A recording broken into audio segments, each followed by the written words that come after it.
چنانچہ ابن ماجہ کی روایت ہے، نبی سامنے ارشاد فرمایا یخرج الناس من المشرق فیوتہون للمہدی، کہ مشرق سے لوگ نکلیں گے جو امام مہدی کی راہ کو ہموار کریں گے۔ اب سعودی عرب کے مشرق میں تو ہمارا ملک بنتا ہے، اس کا مطلب یہ کہ جس کو ہم وادی سندھ کہتے تھے نا پرانا، وہاں سے لوگ اٹھیں گے۔ یہ پاکستان اور افغانستان کے درمیان کا ایک علاقہ بنتا ہے۔ اللہ کی ایمان والوں کو یہاں سے اٹھائیں گے اور پھر وہ امام مہدی کے آنے کی راہ ہموار کریں گے۔ بیت المقدس 3 مرتبہ فتح ہوا۔ ایک مرتبہ عربوں نے فتح کیا حضرت عمر رضی اللہ عنہ کے زمانے میں بغیر لڑائی کے، کافروں نے چابیاں ہی حوالے کر دی تھی۔ دوسری سطح صرف کردستان کا ایک نوجوان تھا جس کا نام تھا صلاح الدین ایوبی، اس نے صلیبی جنگیں لڑی اور کافروں سے بیت المقدس کو فتح کروا لیا۔ اب تیسری مرتبہ وہ پھر فتح ہوگا، اور ہمارا یہ گمان ہے کہ اللہ تعالیٰ یہ اعزاز پاکستان کے لوگوں کو عطا فرمائے۔ علامہ اقبال نے بہت خوبصورت شعر کہا ہے فارسی میں، خضر وقت از خلوت دشت حجاز آید برو، خضر وقت سے مراد امام مہدی، خضر وقت از خلوت دشت حجاز آید برو، کاروان زی وادی دور و دراز آید برو، یعنی زی عظیم یہ کارواں جو ہے نا یہ دور دراز سے آئے گا اور حجاز کے اندر آ کر یہ برآمد ہوگا۔ حدیث مبارکہ میں بھی ہے کہ امام مہدی آئیں گے مگر وہ چھپے ہوں گے، اپنے آپ کو چھپائیں گے۔ پہلے مدینہ طیبہ میں ہوں گے مگر وہ وہاں سے مکہ مکرمہ اس لیے آ جائیں گے کہ لوگ مجھے پہچاننا نہیں، چھپ رہے ہوں گے لوگوں سے کہ لوگ مجھے دیکھ نہ لیں، پہچان نہ لیں۔ لیکن جب مکہ مکرمہ میں وہ طواف کر رہے ہوں گے تو وہ حجر اسود کے قریب آئیں گے تو ایک غیب سے آواز آئے گی کہ لوگوں یہ مہدی ہیں تو ان کی بیعت کرو، تو لوگ ان کے ساتھ بیعت کر لیں گے اور پھر ان کے ساتھ ایک لشکر شروع ہو جائے گا۔ یہ لشکر ایسا ہوگا کہ جس نے بالآخر بیت المقدس کو فتح کرنا۔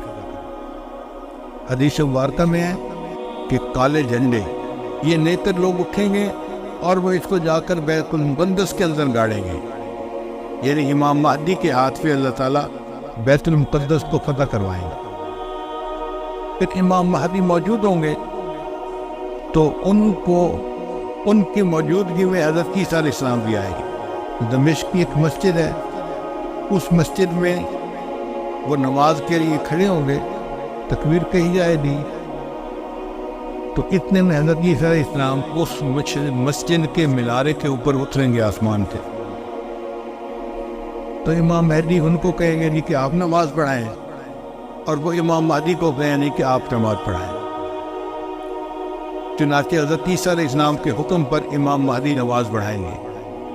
یہ اعزاز ملے گا ان کو کہ حضرت عیسیٰ علیہ السلام ان کے پیچھے نماز ادا کریں۔ اب حضرت عیسیٰ علیہ السلام نبی علیہ السلام کی شریعت کے مطابق یہاں پر زندگی گزاریں گے۔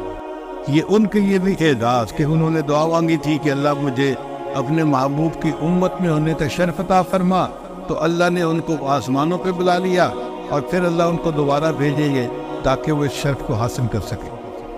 پھر حضرت عیسیٰ علیہ السلام بیت المقدس آئیں گے، اتنے میں دجال بھی آ جائے گا۔ اب دجال جو ہے وہ پوری دنیا کے اندر کفر کو پھیلائے گا۔ اس کے پاس ٹیکنالوجی ایسی ہوگی کہ بارش برسے گی، کھیتیاں زیادہ ہو جائیں گی، پھل زیادہ ہو جائیں گے اور لوگ اس کے پیچھے لگ جائیں گے مادی وسائل کی وجہ سے۔ بلکہ حدیث پاک میں آتا ہے کہ اس کی پیروی کرنے والی عورتیں زیادہ ہوں گی، کیونکہ عورتوں میں مادیت پرستی زیادہ ہوتی ہے، چمک دمک ان کو زیادہ کھینچتی ہے، تو یہ دجال کے فتنے میں زیادہ گرفتار ہوں گی۔ پھر حضرت عیسیٰ علیہ السلام کو جب پتہ چلے گا تو وہ دجال کی پیچھا کریں گے کہ اس کو قتل کریں۔ اب دجال وہاں سے بھاگے گا تو بھاگ کے کہاں جائے گا؟ وہ اسرائیل جائے گا، اور وہاں پر ایک جگہ ہے اس کا نام ہے باب لد۔ اس وقت بھی اسرائیل میں ایک ایئرپورٹ ہے، اس کا نام ہے لد ایئرپورٹ، شہر کا نام بھی لد ہے، اور اسرائیل والوں نے وہاں پر ایک دروازہ بنایا ہے، اس کے اوپر انہوں نے باقاعدہ لکھا ہے باب لد۔ 1400 سال پہلے نبی علیہ السلام نے فرما دیا کہ کہ اس جگہ پر دجال پہنچے گا تو عیسیٰ علیہ السلام وہاں پر اس کو قتل کر لیں۔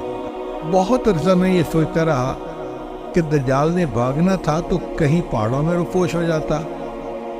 رشیا کے پہاڑ ہیں، دوسرے ملکوں میں پہاڑ ہیں، پہاڑی سلسلے تو بہت ہیں پوری دنیا میں، تو یہ مقام لد کا کیا مان؟ بعد میں بات سمجھ میں آئی کہ لد کا جو ایئرپورٹ ہے نا وہ اسپیس پورٹ بھی ہے، یعنی وہاں سے جہاز بھی اڑتے ہیں اور وہاں سے خلائی گاڑیاں بھی اڑ کے خلا میں جاتی ہیں۔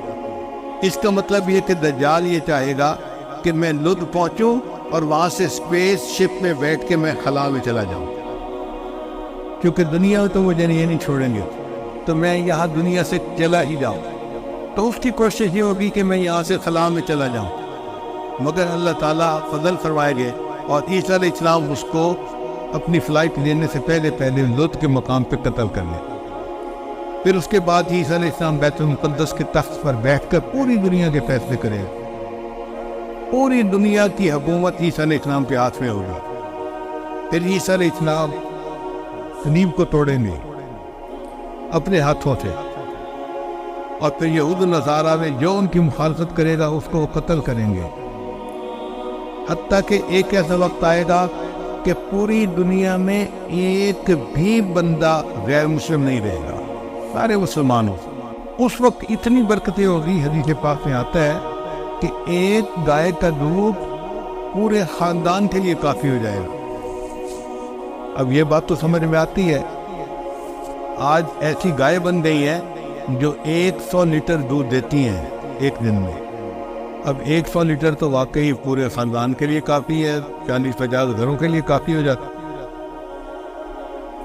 یہ باتیں نبی سامنے اس وقت فرمائی جب کہ لوگوں کو اس کا تصور بھی نہیں ہو سکتا تھا۔ میرے آقا صلی اللہ علیہ وسلم کی نگاہ کیسی تھی؟ یہ نگاہ نبوت تھی جو بہت دور دیکھ لیتی تھی، کہ 1400 سال پہلے بیٹھ کر ایسی باتیں تھیں جیسے آج اپنی آنکھ سے دیکھ کے کوئی بندہ باز کر رہا ہوتا۔ پھر عیسیٰ علیہ السلام فوت ہو جائیں گے، اور اس کے بعد جو بگاڑ آئے گا نا وہ پرماننٹ بگاڑ ہوگا، اور اس کے بعد پھر قیامت قائم ہوگی علی شرار الناس، ان لوگوں پر جو سب سے زیادہ شریر لوگ ہوں گے۔ تو ایسے لگتا ہے حالات سے کہ قیامت کے بڑی بڑی نشانیاں پوری ہو گئی، اب امام مہدی کے آنے کا وقت بہت قریب ہے۔ یہ جو حالات میں اتنی بڑی تبدیلی نظر آ رہی ہے نا، یہ کسی چیز کا پیش خیمہ ہے۔